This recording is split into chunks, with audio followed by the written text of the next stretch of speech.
You Don't Like Podcasts, where we have conversations you don't like that need to be had. Houston police report another body was just recovered today from the Buffalo Bayou area near Jensen and East downtown. So if you've been watching and keeping track alongside us, that is 4 bodies recovered in 4 days. Today is Thursday, and sadly, a U of H student has been identified as one of the bodies recovered from the Brays Bayou area on September 15th. That's Monday. She was reported missing days before. Sherman DeSell has been covering this story for a couple of days now, and Sherman, it is scary stuff here, but just kind of fill us in on what we know so far. Yeah, it's definitely a cause of concern for a lot of our viewers, and many have made some speculations online about something maybe more nefarious happening here, and that's understandable. Our Fox 26 count is now at 13 bodies found in Houston bayous this year by law enforcement and first responders. Remember, the 22 bayous are spread out for miles, so it's a lot of ground to cover, and that comes with tough investigations. Here's what we know. HPD confirms a male body was recovered from Buffalo Bayou on Jensen Street in Edo on Thursday. Our camera caught officers and a dive team on the scene around 3 p.m. There were reports of a man jumping into the water there. We're waiting to hear more on this. And remember when we reported 2 bodies recovered from local bayous on Monday, September 15th? One of them was identified as 20-year-old Jade Sage McKissick. She was a U of H student, reported missing on September 11th, last seen that day near the 3700 block of McGregor by a restaurant. She was a junior communications and advertising major. In a letter sent to students, U of H describes her as a campus resident and a student employee and a friend to many in their community. We're talking about a lot of bodies in a city where many people walk, run, and bike the bayou areas every day. So, for the past couple of weeks, Houston has been in the news for bodies showing up in the bayou.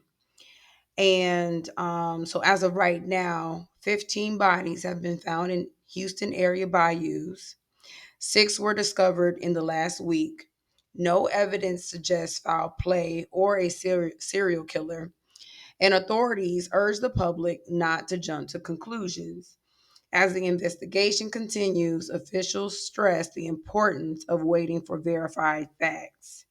And yeah, I can definitely agree with that last statement. Like, people need to wait on the facts and not jump to conclusions.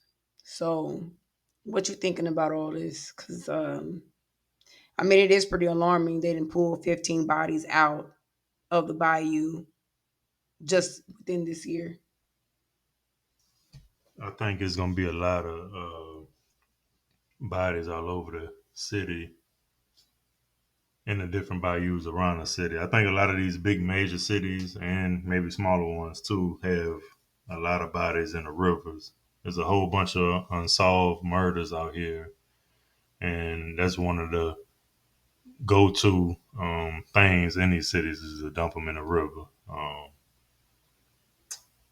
Not to speak on any states, I know Louisiana probably notorious for that. Mississippi, um, especially where the Gators are at.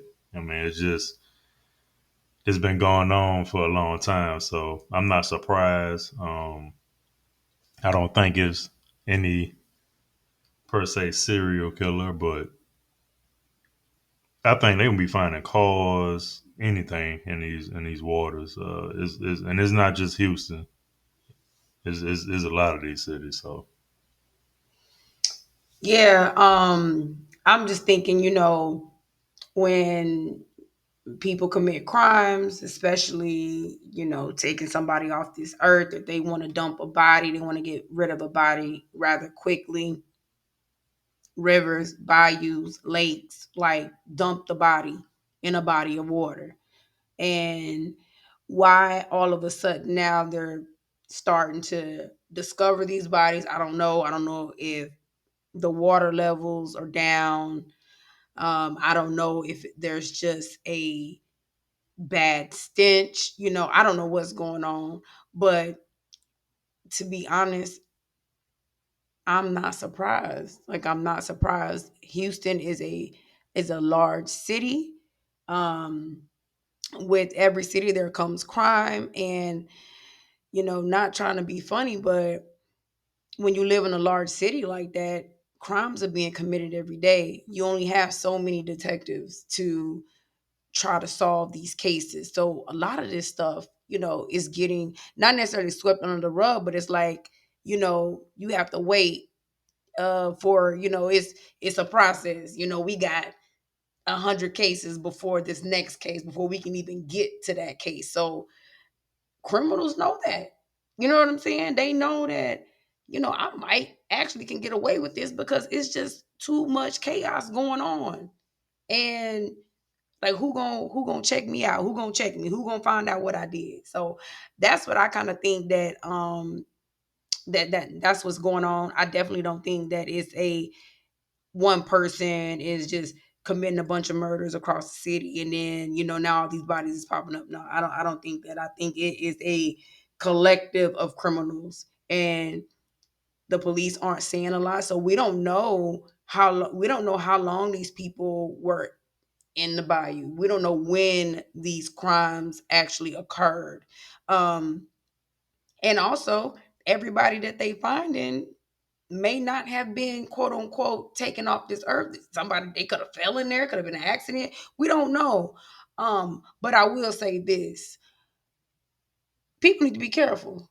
Straight up. Like, regardless, like it shouldn't even take a story like this to make headlines for people to realize like you need to be careful how you moving out here. Um, you need to be careful, if you ain't gotta be out late at night, don't be out late at night. It's not gonna hurt you to miss a party. It's not gonna hurt you to miss the club. You know, really, it's a lot going on. People need to slow down and yeah, stay inside. Really, like go to work, go to school, do your little grocery shopping, be inside. You know what I'm saying? It's just not safe out here. Absolutely. I encourage everybody to stay safe, watch their surroundings, stay out of these dark areas, especially at the bayous like that, run along the bayou at night. I know a lot of people like to get their exercise on, but you just got to be mindful of of we running amongst demons out here. They everywhere. These people is nasty. They don't care. They will take you out of here, and not only that, it could be accidents. Like my co-host said, it could be accidents, but we know a lot of crazy stuff going on out here. A lot of bigger things like propaganda, like just different scenarios, and you don't want to be caught up in it. Just trying to go make a party or go do this or go do that or whatever, and just moving around and not watching your surroundings. So um, stay prayed up out here, people. Check up on your folks, and we'll catch y'all on the next one. We'll keep following the story. We out. You don't like podcasts, where we have conversations you don't like that need to be had.